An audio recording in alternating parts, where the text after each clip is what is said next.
ሁሉ ኢትዮጵያዊ አማራ የለ ኦሮሞ የለ ትግራይ የለ ሁሉም ኢትዮጵያዊ በእኩል እድል አግኝቶ እኩል ዜጋ ሆኖ ደስ ብሎት የሚኖርበት ሀገር መፍጠር ነው። እስላም የለም ክርስቲያን የለ ሁላችሁም ማለት ነው።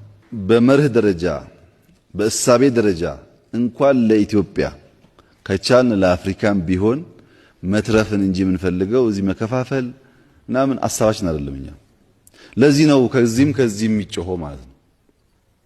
ፍላጎቶች አሉ እዚህም እዚያም፣ ግን መሸፈኛው ዘር ሃይማኖት ስለሆነ እስኪጠራ ጊዜ ይፈልጋል እና በውስጣችን ብዙ ችግር እንደሚኖር እናምናለን።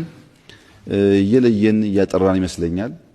ብዙ ሰው እየቀነስን ነው፣ ይቀጥላል። እናንተም አግዙን በዚህ ሂደት ውስጥ። ቴሌ መብራትና ውሃ የቅንጅት ችግር አለ፣ የሰርቪስ ችግር አለ ለተባለው ምን ጥያቄ አለው? በጣም ችግር አለ።